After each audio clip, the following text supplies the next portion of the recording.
Olá, pessoas! Mais uma semana do Política da Terra, esse podcast que tá quase parecendo um bissexto.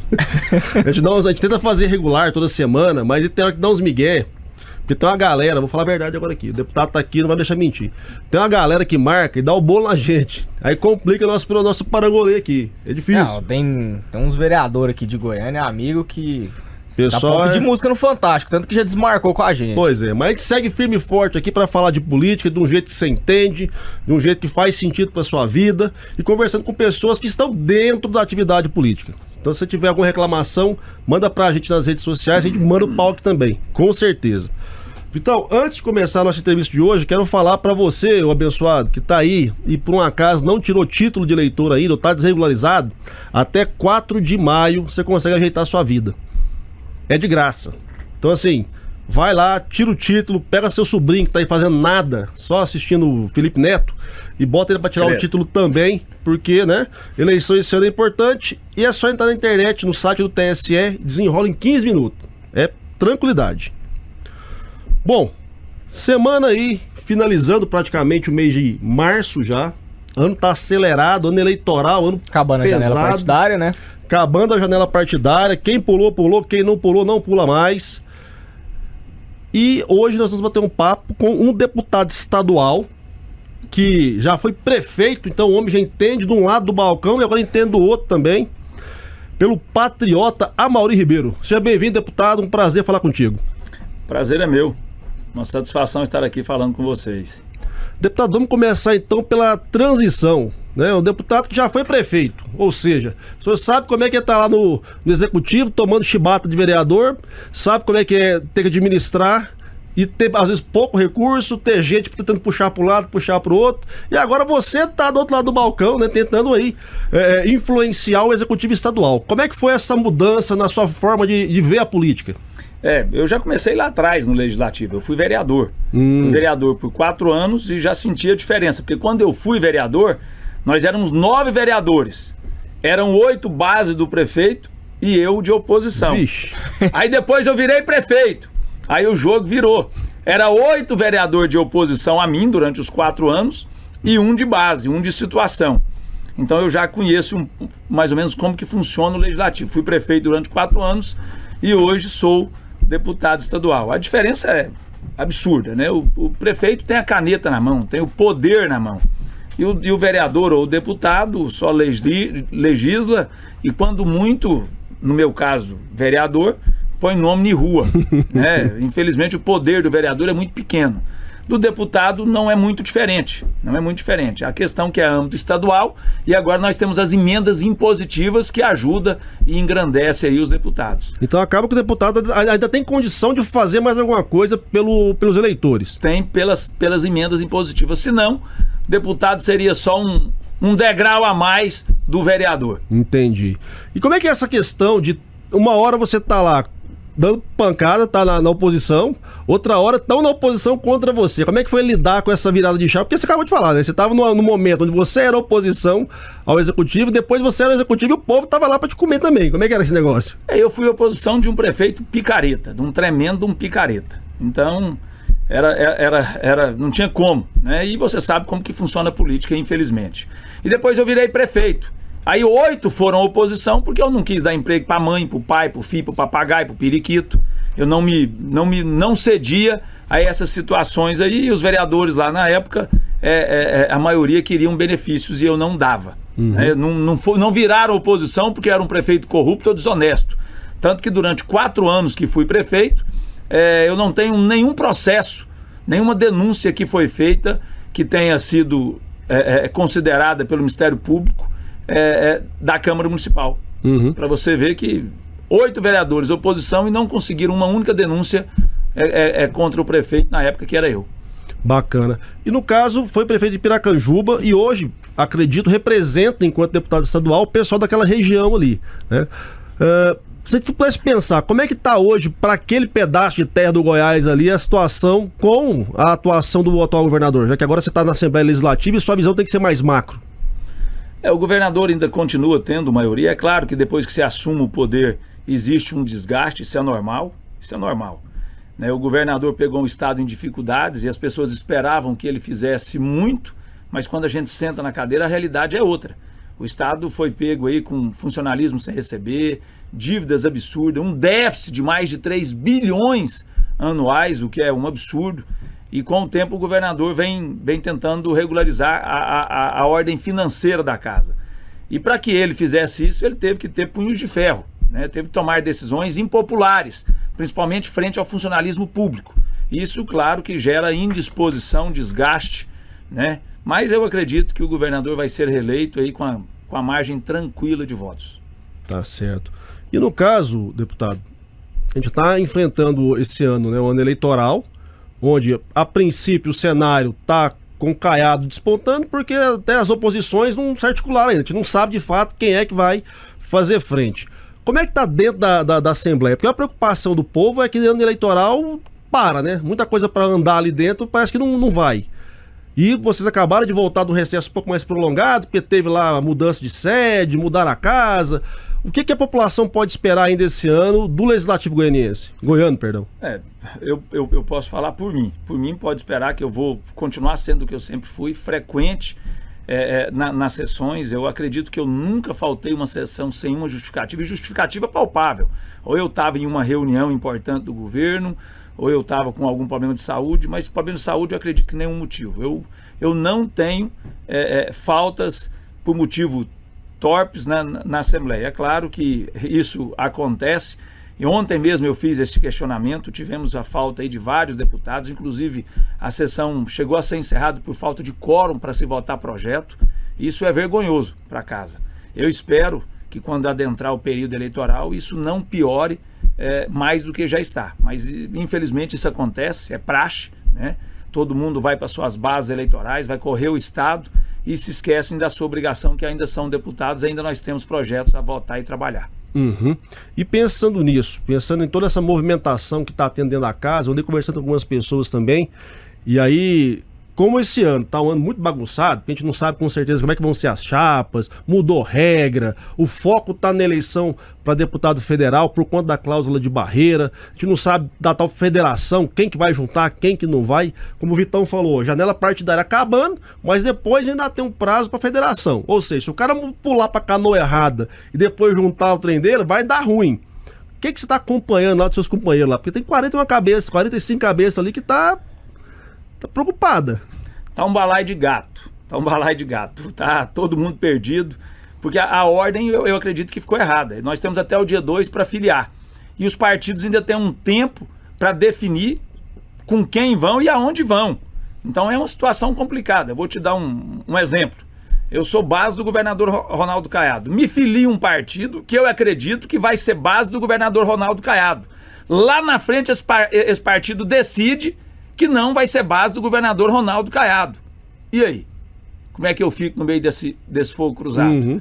Então existe a infidelidade partidária, então realmente a situação lá está um verdadeiro balaio de gato. Ninguém sabe para onde vai, ninguém sabe aonde é que fica. Mas nós temos até o dia 2 para resolver isso. Nós temos aí uma situação complicada, né?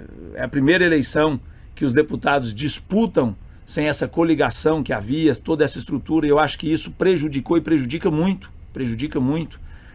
Mas eu acredito que no final as coisas vão se alinhar e as chapas vão ser fechadas aí da forma que todos querem. E a gente tocando nesse ponto aí, como que vai ser o ano para você, deputado? Vai concorrer novamente a deputado estadual? Vai se manter no patriota?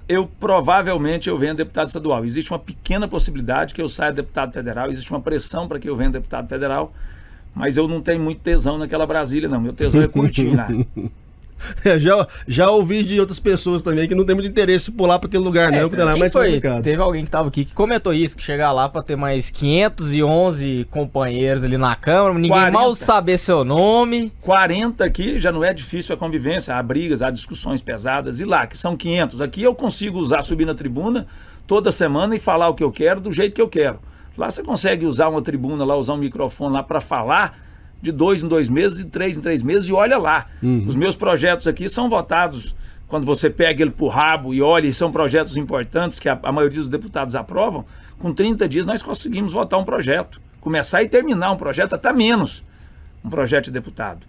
Agora ir lá, Lá tem deputado que tá lá, tem 2, 3 mandatos, nunca conseguiu aprovar um projeto, tá na fila até hoje.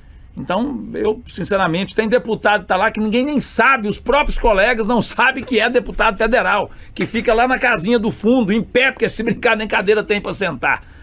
Então, isso às vezes desanima. Eu não sei se, é claro que é um degrau a mais, né, na nossa história política, mas eu não sei se compensa. Né? Você vai ficar longe da família, longe dos filhos, longe de tudo, dos amigos, longe do meu povo. Eu atendo todos os dias no meu gabinete, eu estou no interior, quando eu não estou atendendo, eu estou no interior, eu estou próximo às pessoas que me elegeram. Lá você já fica mais distante, para que as pessoas consigam te ver, consigam ir até você. Então eu acredito que eu vou continuar como deputado estadual. Pensando nessa questão, deputado, dessa proximidade aí com a base, de ter sido prefeito também, um ponto que a gente discute muito aqui no programa, já falamos com vários parlamentares, é essa discrepância de verba da maneira como ela é distribuída no Pacto Federativo, né? Você pega aqui um município quebrado só na lona e o dinheiro vai todo para o governo federal, depois vem descendo ali muito na conta-gota, muito na boa vontade, você tem que brigar com o pirizinho na mão. Na sua leitura, vendo aí o cenário, pensando que vai ter eleição agora, que novos parlamentares vão chegar lá em Brasília... E até como prefeito, né? Sim, por ter sido prefeito. Você acha que tem possibilidade de rever esse pacto federativo em algum momento na nossa história? Nós lutamos por esse pacto federativo, eu participei dessa luta em 2013 como prefeito. Já se vão 9 anos. Eu me lembro que nós conseguimos reunir em Brasília quase 4 mil prefeitos. Eu fui um dos únicos prefeitos que acampou de frente ao Congresso. Eu acampei, eu montei barraca de frente ao Congresso, convoquei outros amigos para que fizesse o mesmo. Era um momento eleitoral ali que estava prestes a acontecer, era o momento da pressão que nós tínhamos que fazer para que acontecesse o Pacto Federativo. Somente o Paulinho, na época prefeito de Hidrolândia, que depois foi e acampou comigo, o resto tudo foi para o hotel, e aí fica fácil, né? Porque você imagina, próximo a um período eleitoral, de se eleger aí um presidente, se discutindo aquilo ali, 3, 4 mil prefeitos acampados de frente ao Congresso, exigindo um pacto federativo justo. Porque o que os prefeitos ficam hoje é com o pires na mão. E o governo do PT, mais do que ninguém, fez isso. Mais do que ninguém. Ele jogou em cima dos municípios toda a despesa. Aumentos de professores não mandaram dinheiro para isso e outras despesas, eles fizeram graça com chapéu alheio. Então os municípios que já estavam em dificuldade ficaram mais ainda com o excesso de despesa que a União jogou na cacunda dos municípios. Então o Pacto Federativo daria independência a esses municípios. Mas só que, convenhamos, pelo menos a maioria, mas principalmente o PT, não quer a independência, ou não queria a independência, dos prefeitos. Porque prefere que os prefeitos vivam com o pires na mão. Isso acontece também com o Estado. Então, o Pacto Federativo é a forma mais democrática que os prefeitos possam escolher quem é o seu presidente, o seu governador, porque ele não vai depender de dinheiro de Estado, de dinheiro de União, para conseguir administrar o seu município. E nós temos aí vários municípios que passaram por previdenciário próprio, Piracanjuba não é diferente, que estão indo à falência. Falência. Porque prefeitos de 20, 30 anos atrás não fizeram a coisa como deveria ser feita, e agora os municípios estão tendo que inteirar. Piracanjuba hoje inteira quase 700, 800 mil reais todo mês para pagar o aposentado. Você imagina uma cidade de 25 mil habitantes com 700, 800 mil reais para se fazer obra. Só que não sobra dinheiro para fazer obra. Está tendo que cobrir as despesas aí do previdenciário, né? Fazer o complemento. A mesma coisa acontece no Estado. Por quê? Aí você pergunta por quê. É simples, é fácil. A conta é 2 mais 2 é 4. Não tem como 2 mais 2 ser 6. É 4. Você trabalha antigamente, com 25 anos você praticamente aposentava. Aí você contribuía com 11%, o seu patrão contribuía com 22%, 33%. Certo? Você aposentou com 25%, contribuiu 25 anos. Eu tenho amigo que aposentou com 47 anos e está com 76%, recebendo 100%. A pessoa contribuiu com 33% durante 25 anos e tem 29 anos que ele está recebendo 100%. A conta não fecha, não dá para fechar. Então tudo foi feito de uma forma desorganizada, o previdenciário do país tende a falir. Por isso que agora tiveram que também os aposentados contribuir para que a coisa tente se organizar, mas não dá mais. É um buraco sem fundo que não dá para tampar. Então, vai chegar um momento que vai quebrar o previdenciário da União, o previdenciário do Estado e dos municípios. É só questão de ordem. Muito aí já estão de tempo, já estão quebrando. Né? Então, infelizmente, só voltando aí no assunto do Pacto Federativo, é extremamente importante que seja feito o Pacto Federativo para que os municípios e o Estado tenham dependência de gestão pública. Pensando nessa possibilidade, então, vamos lá, a gente está aí, você falou bem, né, em relação ao governo do PT, que foi a época que você era prefeito e sentiu ali, né, Vou te dar um exemplo, posso? Vamos lá. Só para te cortando. Quando eu fui prefeito, eles aumentaram aí o salário do professor, se eu não me engano, na época, 50%, 60%. Eu tinha uma despesa, eu tinha uma arrecadação do meu Fundeb, vamos jogar aqui, R$500 mil, R$500 mil. Com esse dinheiro, com 300 mil, eu pagava a folha e me sobrava 200 para mim melhorar uma escola, fazer investimento. Eles quase dobraram o salário do professor. E não mandaram um centavo para isso a mais.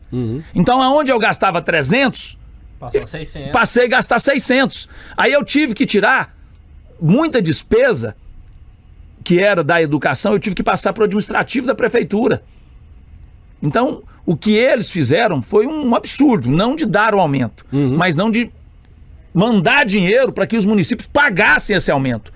E o presidente Jair Messias Bolsonaro, que é meu presidente, que eu defendo, fez quase a mesma coisa agora. Eu ia falar isso fez agora, quase a mesma cagada agora. A briga tá do mesmo lado. Ele fudeu, vou falar a palavra correta, ele fudeu, ferrou com os prefeitos e governadores.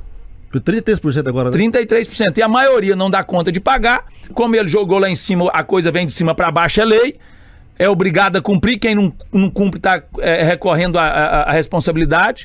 Né? Então, tem toda essa situação, os funcionários pressionando do Estado, dos municípios. Então, infelizmente, nosso presidente fez essa situação complicada. É uma situação muito complicada mesmo, porque como que uma pessoa, por exemplo, o presidente do momento, define algo que ele não sabe a realidade do município, ele não sabe o que passa ali dentro do município, ele toma uma decisão que vem de cima pra baixo.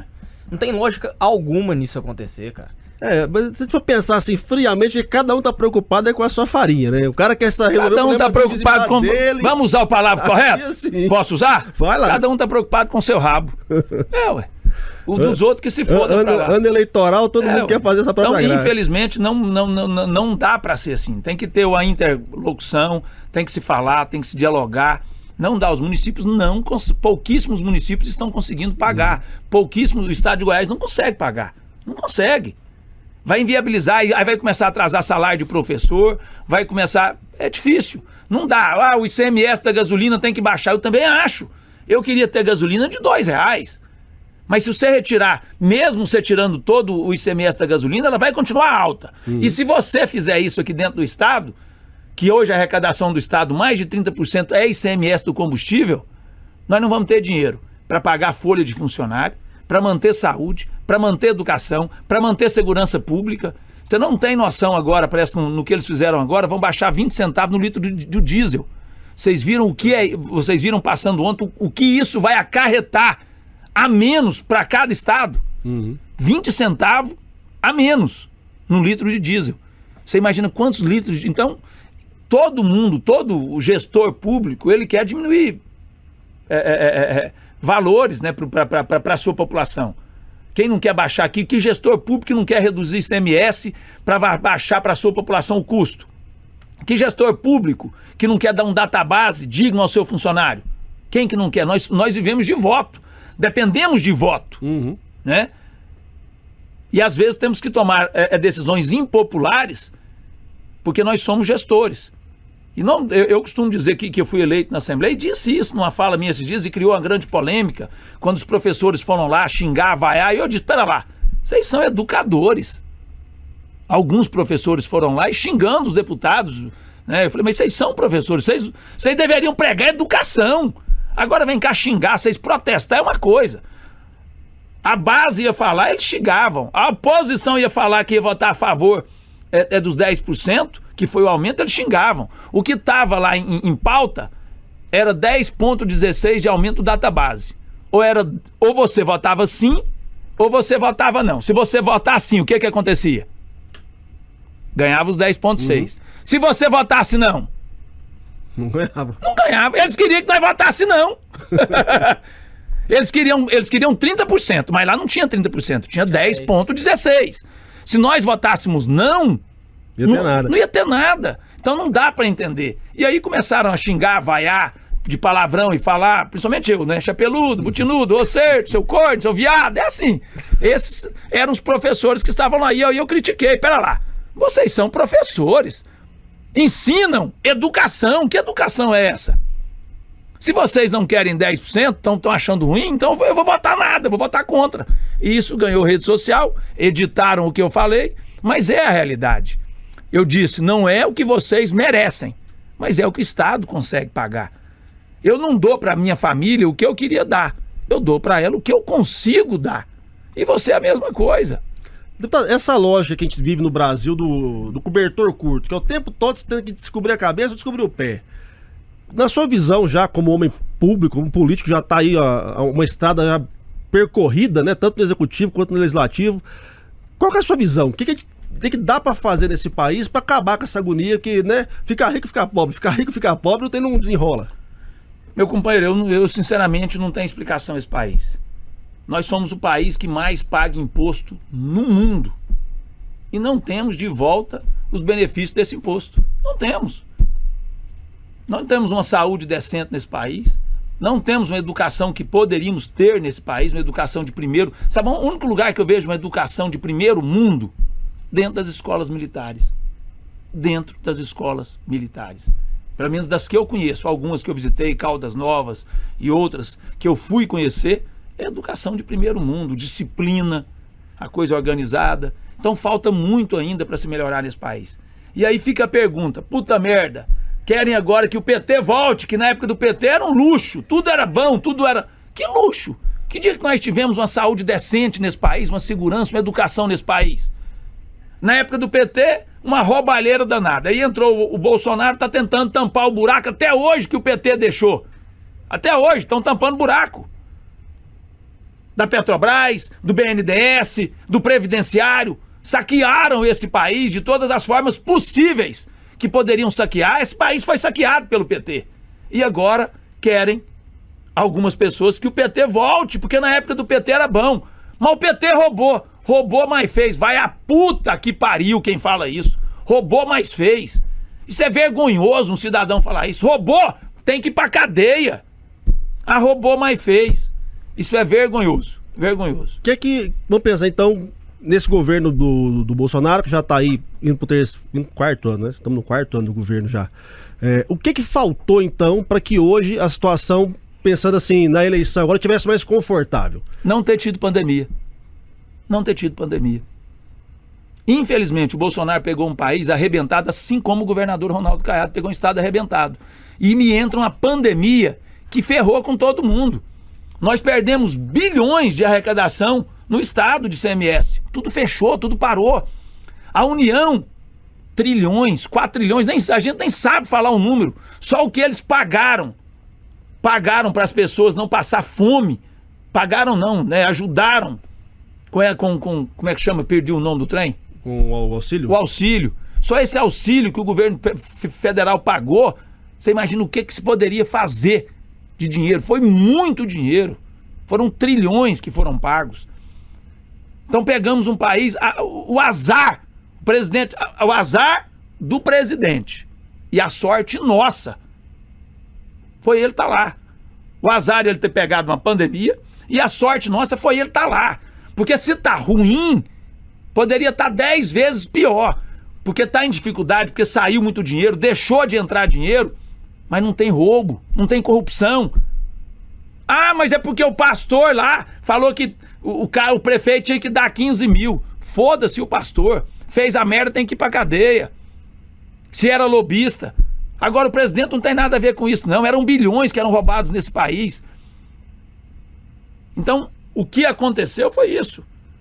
Nós pegamos um país elegemos um presidente, colocamos nele muita esperança, e 3, 4 meses depois nós caímos numa pandemia que arrebentou com o mundo.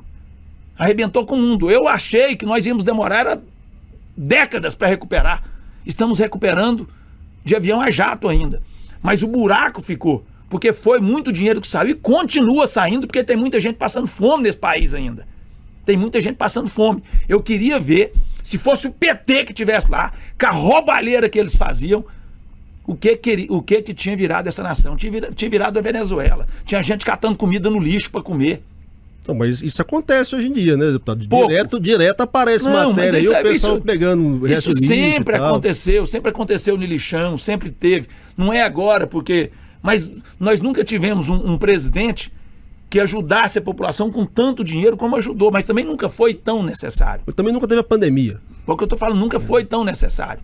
Mas o que arrebentou com a gestão de Jair Messias Bolsonaro chama-se Covid. Foi o que arrebentou com a sua gestão. Senão você tem a certeza. E aí com a Covid veio a inflação de tudo, veio as altas de tudo. O país nos 3 primeiros 4 meses a população voltou a ter esperança, pelo menos o cidadão de bem, o malandro não.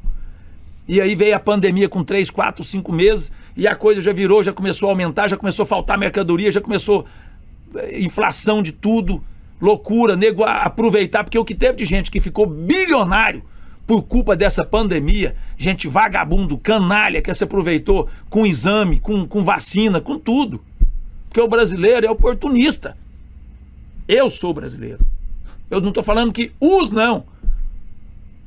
O brasileiro é oportunista. Quando ele vê a oportunidade de ganhar dinheiro, infelizmente, muitos não se preocupam com o outro. Que se foda o outro. Eu fui prefeito, eu vivi isso. O cara chegava lá para pedir um favor. Perdão, esqueci seu nome. Vitor. O filho de uma égua chegava lá no meu gabinete para pedir alguma coisa para mim. Eu falava, rapaz, eu não posso fazer isso pra você, porque se eu fizer isso pra você, eu vou prejudicar a rua inteirinha. Não, mas você me ajuda. Mas e seus companheiros da rua inteirinha que eu vou prejudicar? Não, eles não vão saber que você fez pra mim. Ah, puta que pariu, ué. Então as pessoas têm que passar a pensar mais no conjunto, não em si próprio. E infelizmente, grande parte da população brasileira, ele estando se beneficiando, que o vizinho do lado se ferra. Nós começamos a distribuir, nós distribuímos mais de 2.000 cestas. Fizemos um grupo de Covid-19, Solidariedade Covid-19. Arrecadamos mais de 100 mil reais no início. Compramos mais de 2.000 cestas para distribuir. Você duvida que tinha gente que a gente ia levar cesta? Que a minha esposa foi levar uma cesta na casa dele? Ela chegou com a cesta, a pessoa abriu a porta. Ó, eu vim cá trazer uma cesta porque fiquei sabendo que você tá sem cesta. Ela falou que via 3, 4 cestas amontoadas no canto lá. O cara, não, eu tô sem mesmo. Não, mas eu tô vendo que você tem ali. Não, mas é porque... E o vizinho dele tava passando fome. O vizinho dele não tinha pegado nenhuma. Ele pegou 4, 5 cestas.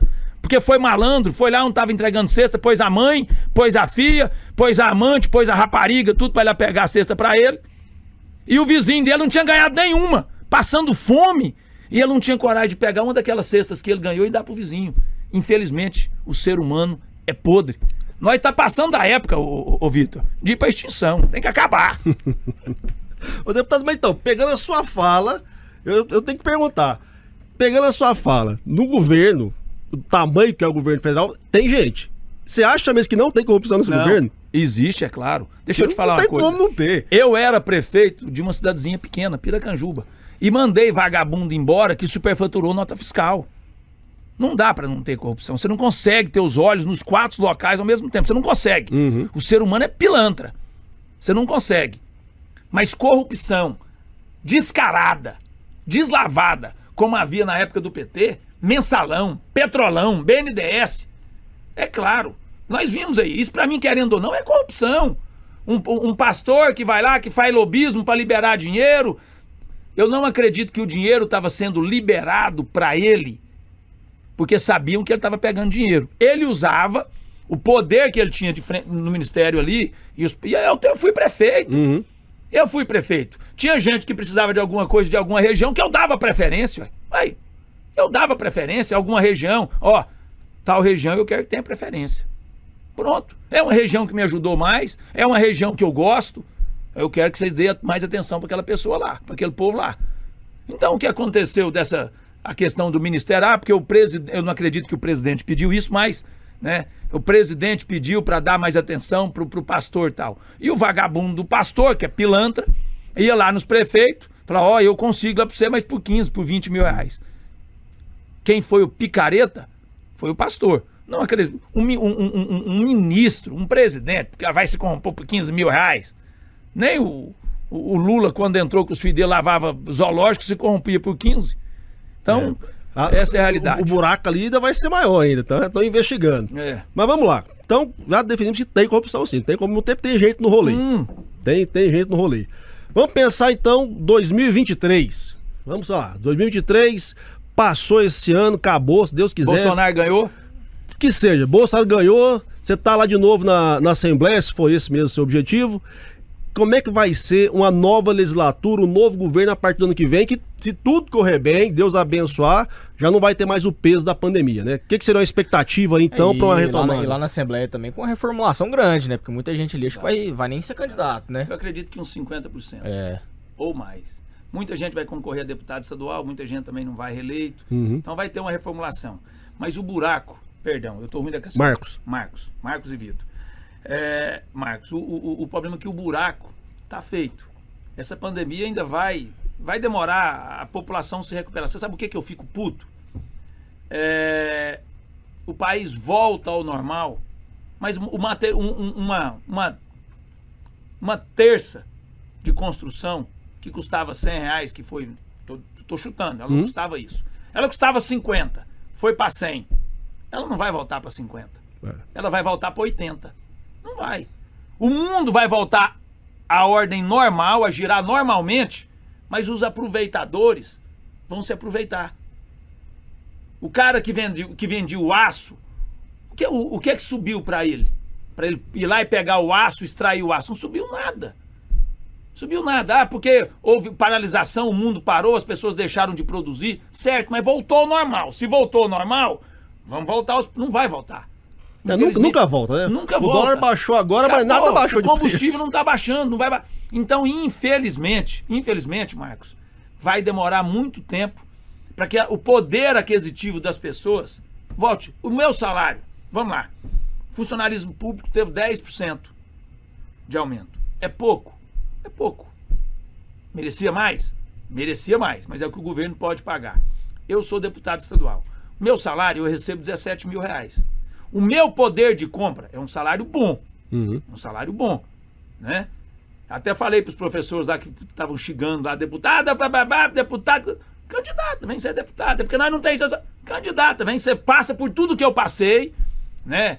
Passa por tudo que eu passei e vem ser deputado. A mesma coisa é um cara que capina lá na roça, que ganha um salário mínimo e que ele olha o professor e fala, puta merda, eu queria ter o salário desse professor, porque tem professor lá no meu município que ganha 10 pau.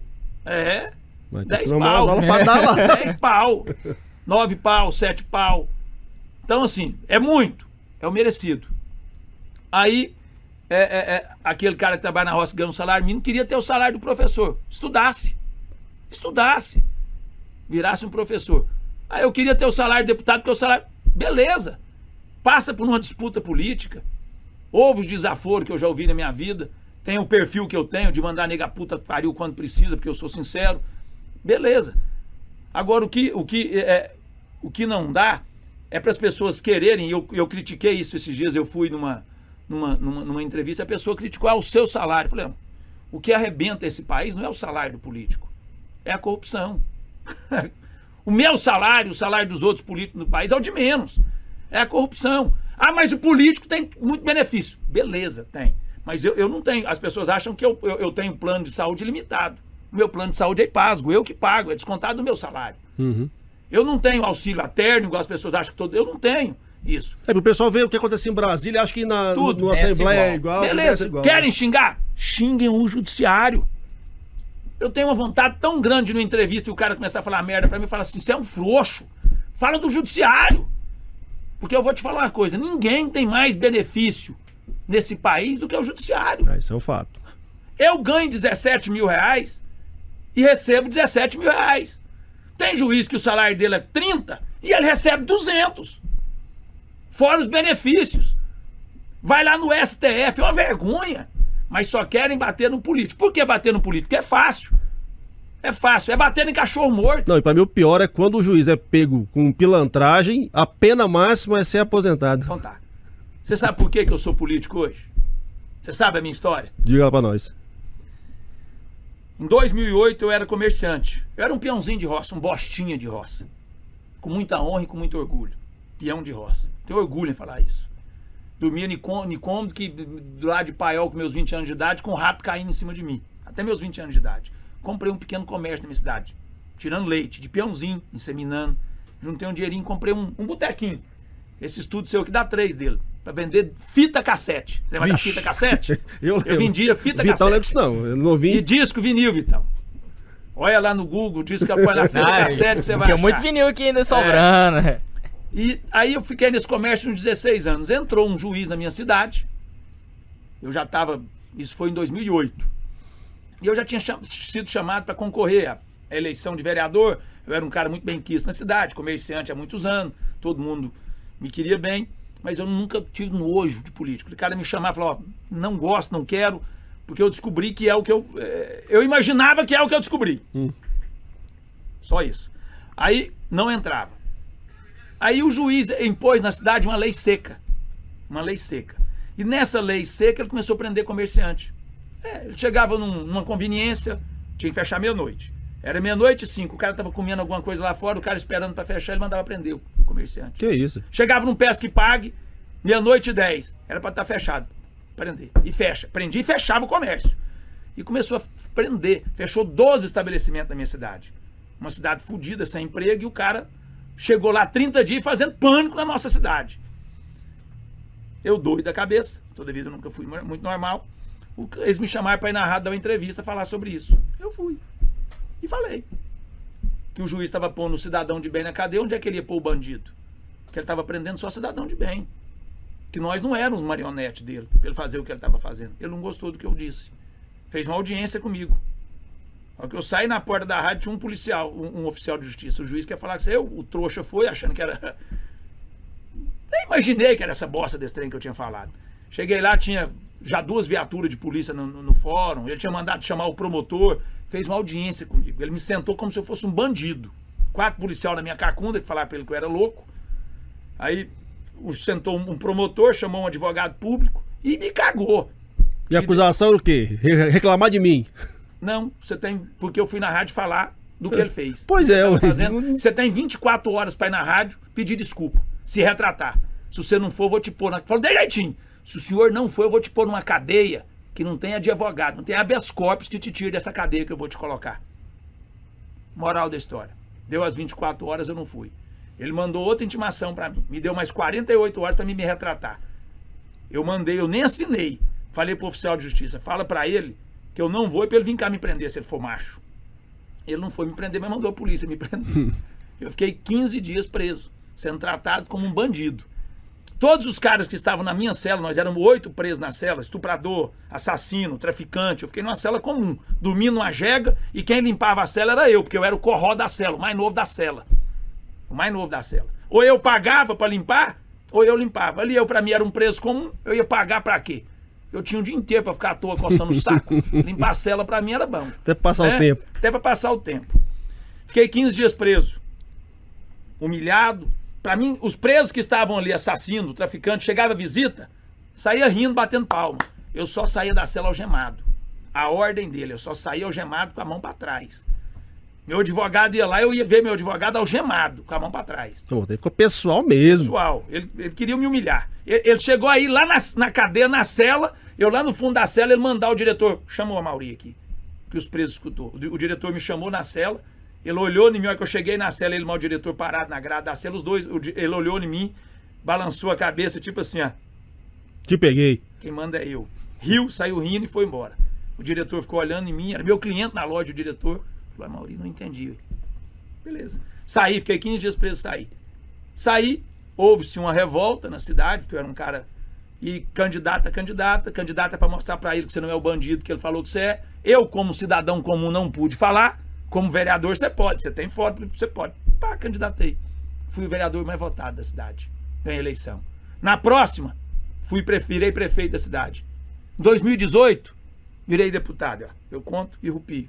Sabe o que aconteceu com esse verme, com esse lixo desse juiz? Em 2018, foi aposentado compulsoriamente por ser um corrupto e um pedófilo, o filho de uma égua, que envergonhou o judiciário desse país, que envergonha o judiciário desse país. Só para o que você falou. Vai aposentado com integral ainda. Integral.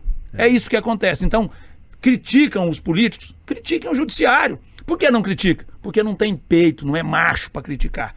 Então, todas as críticas que dizem dos políticos desse país, ela também sobrecai o judiciário. Porque nós temos mordomias, temos isso, mas eu te garanto que temos muito menos, principalmente, do que do STF. Só que são covardes. Criticar, chutar cachorro morto é facinho. Não, mais mordomia que o judiciário ninguém tem. Ninguém, E alguém critica? Nem o presidente Judiciário, tem. Ministério Público, você vê Ninguém alguém tem. criticar? Tanto que o maior salário do país que tem que ser é do judiciário, né?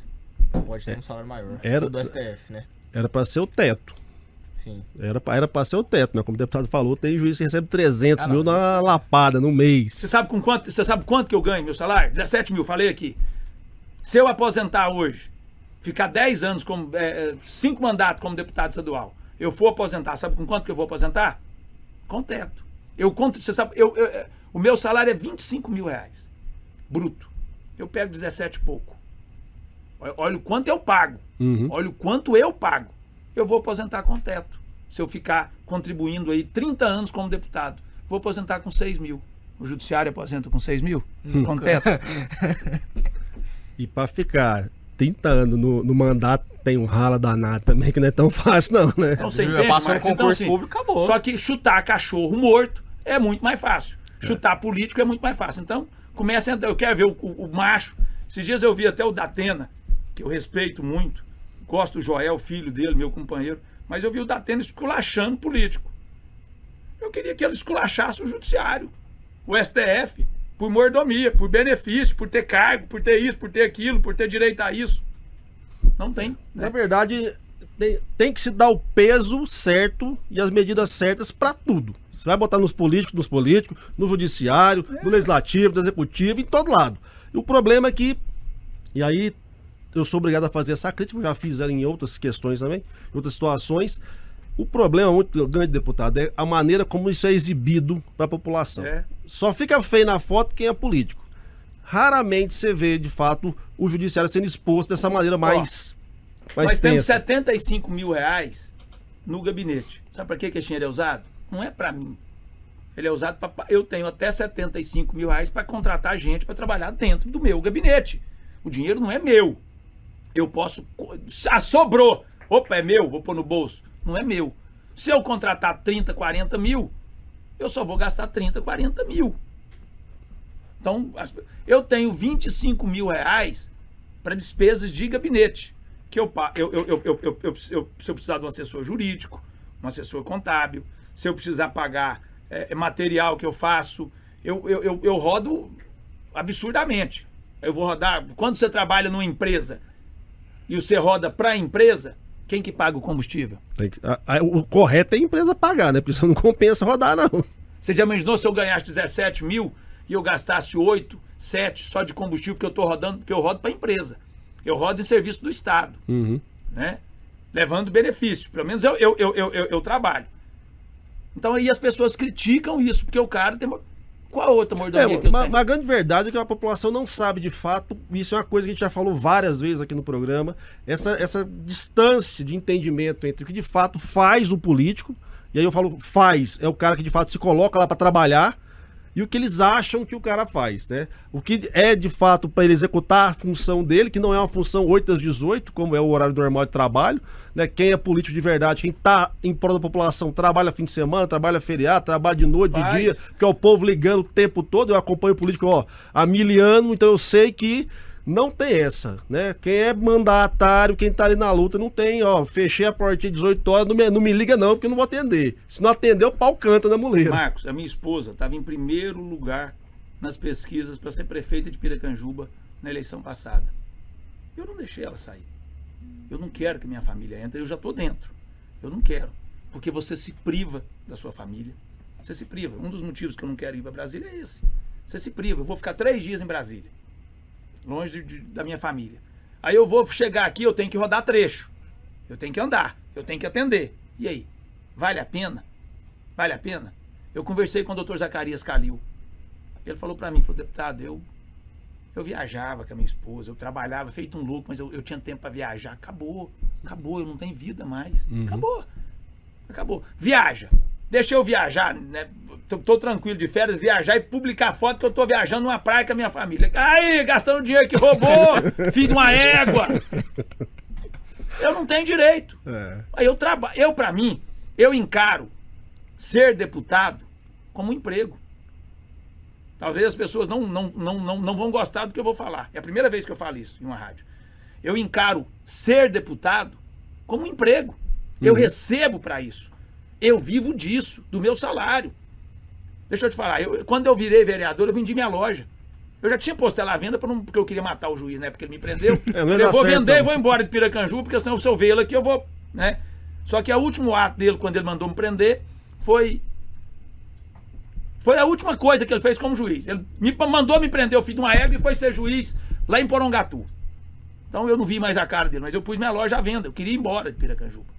Me humilhou, o cara me sacaneou. Eu falei, eu vou topar esse cara de frente aqui, eu vou fazer merda com ele. Um hominho. Aí vou preso pra valer. Um hominho do tamanho de um tijolo furado. Então, moral da história. Vendi minha loja, fui ser vereador. Eu me dedicava 24 horas por dia para ser vereador. Se você for em Piracanjuba e perguntar, um dos melhores vereadores que já teve em Piracanjuba, vou te falar, o louco do Amauri.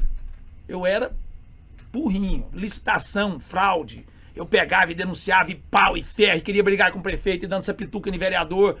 Eu era fudido. Não, e vereador é o cargo mais difícil que tem. Mas eu porque era você tá morando na rua do peão, o cara bate na porta da sua casa. Porque todo mundo sabe onde você tá. Virei prefeito, a mesma coisa. Pra mim, sou tido como um dos melhores prefeitos que já teve, Piracanjuba teve. Eu trabalhava. Eu ia pra mão de obra, eu ia ajudar a plantar grama, eu ia ajudar. Eu era louco, eu ia trabalhar, eu gostava de trabalhar. Você chegava lá 10 horas da noite, cadê o prefeito? Tá lá no palácio, molhando o palácio, aguando. Eu ia pra já. Então, assim, eu virei deputado da mesma forma. Isso pra mim é um trabalho. Eu não tenho isso como hobby, como a maioria tem, como um bico. Isso pra mim não é bico. Se você olhar nas minhas redes sociais, a minha toada é louca. Né? Os meninos que andam comigo aqui sabem como é que é. Então eu tenho o direito de poder também ter a minha privacidade, de poder passear. Eu acho. Mas as pessoas entendem que não. Então se eu vou fazer um passeio, se eu estou trabalhando, eu publico foto. Mas se eu vou fazer um passeio, eu não publico. Porque se eu publicar... Esses dias eu publiquei, eu estava lá na roça, tomando banho numa caixa d'água. Me entra um filho de uma égua, toma banho na caixa d'água, que quer, porque mora em mansão. A puta que pariu. É complicado. Tomando banho em caixa d'água para aparecer. É uma caixa d'água que eu tenho na roça lá de 500 litros. Tem 10 anos que eu tenho ela lá, que toda vez que eu vou pra lá, antes de eu ser essa bosta de político, eu postava, eu tomando banho com as minhas meninas na caixa d'água. Aí você vira político, tá postando pra aparecer. A grande verdade, deputado, é que ser político é uma missão, é uma luta. É um trabalho, mas é uma luta, porque o povo gosta de chegar ao cipó de acordo. Gosta de xingar cachorro morto. Agora vamos lá. Só que aí me xinga de vez em quando, eu pego na goela de um. É onde dá os B.O. que fala que eu sou doido, que eu sou desorientado. Tem umas polêmicas fortes em cima do senhor. Tem umas polêmicas aí que é pesada. Eu costumo dizer, Marcos, que eu trouxe pra política o que eu sou. Eu trouxe pra política o que eu sempre fui na minha vida. Sempre fui isso aqui na minha vida. Eu não deixei a política me corromper, eu não deixei o poder me corromper, eu nunca mudei. Os meus amigos que me conhecem desde quando eu sou moleque, eu sou o mesmo Amauri. Eu chego no evento, eu chego fazendo barulho, brincando com todo mundo, cumprimentando todo mundo, eu ando de botina, eu ando sujo de bosta de vaca, eu tô pouco me lixando. Eu sou isso aqui, gostem ou não gostem, eu sou isso aqui. Isso aqui não é um personagem, o meu chapéu, a minha botina não é um personagem. Eu sou isso aqui. Então, eu não me preocupo muito com o que as pessoas pensam. E eu não deixei de ser homem porque eu entrei na política. Não deixei. Não vou aceitar vagabundo me chamar de bosta, de merda. Esses dias um merda me chamou, eu entrei dentro do carro dele, dei uns tapas nele dentro do carro dele. Isso deu uma repercussão fodida pra mim. Mas queria me topar, me chamou de bosta, mandou um Aldinho em grupo, cadê um bosta, um merda? Quer ver se ele é homem pra topar comigo? Da minha cidade. Eu conheço o Mequetrefe. Não aguenta 2 tapas no pé do ouvido. Aí topou comigo. Aí eu fui lá pra atender a vontade dele. Ele queria me topar comigo, topou. Tomou uns tapas bom. Pronto. O homem é bruto, Vitão. O homem é bruto. Vamos voltar agora para a última pauta do programa, porque a gente pediu 1 hora da sua vida e a gente cumpre o compromisso. A nossa pauta final, geralmente, aqui é a pauta que o Vitão mais gosta, porque fala de pinga e foguete. Credo. Fala aí, Vitão. A pauta mais importante desse programa é... Você já Torce mudou? pra algum time? Flamengo. Aí, pai. E no estado, tem algum? Eu gosto do Vila. Joguei no Vila. Já joguei no Vila quando eu era rapazinho. Aqui deu ruim, viu, deputado? Cara, Porque quantos até hoje que veio que é Goiás? 2, cara? Pô, tô sofrendo Goiás aqui, né? Não, 3 aí. Quitão, Calil e... Ah, é que tem um só Calil dois. só. É porque aqui eles têm uma rixa danada com a de futebol, esse trem aí, eles querem apostar caixa de cerveja, que é PT, É. e o homem é viciado do Goiás. Inclusive, Paulo Henrique da farmácia aqui de Goiânia tá apostado dos caixinhas de Você Heineken. sabe, você agora sabe na qual que é a final. minha birra do Goiás? É. Quando eu tinha meus 18 anos, eu fui fazer um teste no Goiás. E eu tava voando, bom de bola. Eu era bom de bola. E era o Gomes, o técnico do Goiás, nunca me esqueci. Gomes, você lembra dele? Não. Do Júnior do Goiás. E fui um dia, ele me mandou voltar 6 meses depois. Eu voltei na data certinha que ele falou. Aí me deram o material lá, eu fui fazer o teste. Aí eu tava no vestiário, eu lembro que eu tava no vestiário, ele chegou cheinho de gente no vestiário, ele chegou, olhou em mim, assim, ó, tinha uns punhados de moleque lá. Ele bateu, parece que ele não foi ver com o meu tipo. Ele bateu os olhos em mim e falou assim: o que você tá fazendo aqui? Falei, Gomes, você lembra que você mandou eu vir aqui tal época, tal dia? Ah, tá, pode trocar. Fui. Eu lembro que ele foi colocando todo mundo pra jogar. Eu era o último. Fiquei por último. Tava escurecendo, falei, não vai me pôr. E eu voando. Eu tava numa sede de bola, falei, eu vou arrebentar. Eu era um doido pra correr, um cavalo pra correr. O meu apelido era manga larga. Eu era daquele que dava um tapa na bola na ponta, acabou, meu companheiro. Acabou. Ninguém pegava. Eu entrava dentro do gol. E aí eu lembro que chegou um cara, um diplomata. O cara chegou e encostou o carro bem na beirada do campo. Desceu, eu tava no banco de reserva, vi um carrão, um diplomatão naquela época, era um carrão. Uhum. Eu fiquei olhando aquele carro, o cara desceu com um bichão forte, morenão. Aí o cara gritou, ô Gomes, chegou na tela e gritou o Gomes. Aí o Gomes foi até nele e falou assim, ô, bom, meu companheiro, os dois eram amigos, pela recepção. Ó, eu trouxe esse rapaz aqui pra você fazer um teste com ele. O cara é bom de bola, faz um teste com ele pra mim. Não, fulano, ó, dá material pra ele lá. Foi lá, deu material pro cara, o veio, abriu, entrou. Aí o cara entrou no campo, o Gomes já gritou ops, para aí, dá licença, entra lá. E eu sentado, olhando. Aí o cara entrou, ruim, um cavalo de ruim, pensa num zagueiro ruim, negão duro. Aí terminou o jogo, eu cheguei no campo e falei, Gomes, cara, você não me deu a chance. Você não me deu a chance pra mim jogar, não teve jeito não. Falei, rapaz, você pôs todo mundo. Você pôs até o menino que chegou por último aí, me dá outra chance, deixa eu voltar o dia. Ele falou, não. O teste era só hoje. Aí o cara, eu fui saindo triste, né? Eu lembro que o cara chegou nele e falou assim, e aí, gostou do rapaz? Ele falou, gostei, pode mandar ele voltar semana que vem. Eu tomei birra do Goiás. Tá vendo aí, né? Não, mas no Goiás isso daí sempre foi Fui problema. pro Vila. Eu tenho um amigo meu que Treinei ele... com o Paulinho, que era técnico do Vila, 6 meses. Nunca fiquei de reserva. Nunca. Saí do Vila para ir para Aeronáutica. Porque eu fui para Aeronáutica. Alistei, fui para Aeronáutica. Então eu tenho esse amor, eu tenho essa dívida com o Vila, porque eu tive a chance de jogar lá e o Goiás não me deu. Aí aquela coisinha que se diz que para jogar no Goiás tem que ter padrinho. Eu confirmei isso porque foi verdade. Eu tenho um amigo meu que ele jogou no Goiás, cara craque, canhoto e tal, sempre jogou e ele tinha asma. E aí uma vez, ele teve uma crise de asma e não conseguiu pra um jogo. E derrubaram ele. Aí entrou um moleque pra jogar na posição dele, entrou de capitão e tal, e era sobrinho de um de lá. Então assim, sempre foi problema. Minha família é de dentro do Goiás. A gente entrevistou minha avó aqui há 2 semanas. Minha avó foi vice-prefeito, foi vice-presidente do Goiás e tal. Cara, os Pinheiros lá não tem como não, irmão. Ele é complicado. Se tivesse pro Flamengo, tinha virado o primeiro Bruno Henrique da nossa história. Deu vacilo. E pensa num homem que era bruto pra jogar. Bruto assim, corredor era bom, mas tentei. Fiz minhas tentativas. Fui pra Aeronáutica, doido pra jogar bola na Aeronáutica. Pensei, eu tinha um boato que chegava lá, os caras lá, pegava os caras bons de bola, levava pra jogar no Anápolis. Eu falei, vou ter a chance. Deu bom. Aí cheguei, eu e o Alencar. Meu amigo Alencar mora lá em Oroaçu. Eram os 2 únicos recrutas que jogavam no time da infantaria. Um negão. Ele andava, você achava que ele era aleijado. Mas dentro do campo, você não tinha noção, não. Daquele que a bola vinha, ele batia no peito, assim, ó. Ela descia pregando nele. Meu ombro começou a luxar no campo. Ixi. E ele jogava a bola. Ficava uma semana sem andar para dentro de coluna. Moral da história. Nós 2 ficamos um tempo na Aeronáutica, por motivo de saúde, nós tivemos que sair. Aí eu desisti de bola, fui trabalhar de peão. Falei, vou voltar pra roça. Até aproveitando o Flamengo, dia 10 de abril, sei se é 10 ou 9 de abril, tem Atlético e Flamengo aqui em Goiânia. Isso aí, Já pode fazer o bolão com o Paulo Henrique também. Tô pensando. Deputado, quero agradecer demais sua presença aqui no nosso Política da Terra, poder conhecer um pouco mais, eu não te conhecer pessoalmente ainda, e entender que política é isso, gente. Política é você conseguir falar com pessoas que pensam como você, pensam diferente de você, mas que dialogam, que sabem... Fala a voz do povo. Que sabem entender de fato o que a gente faz. Porque só meter o pau, só falar mal, só xingar, não resolve nada. E mais, não participar do processo é pior ainda. Não vou mexer com esse trem, não vou me envolver, aí não faz nada mesmo. Aí fica só lá, não depende chorando, de política, não precisa disso. Reclamando da vida. E quem não precisa de política? Nós vivemos e Sim. respiramos política nessa vida. Né? Então, é essencial. E as pessoas que abrem mão disso também não têm o direito de reclamar. Mas não gostam de política, não têm direito. E são os que mais reclamam. Os que menos entendem são os que mais enchem o saco. Isso é impressionante. Porque entende, sabe a realidade e como funciona. Isso é verdade.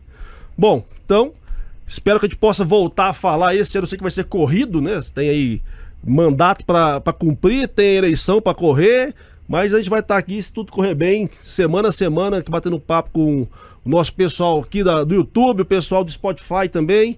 Tá no projeto, daqui uns dias fazer uns ao vivaço aqui para interagir com a galera, e já fica o convite para voltar uma próxima vez também.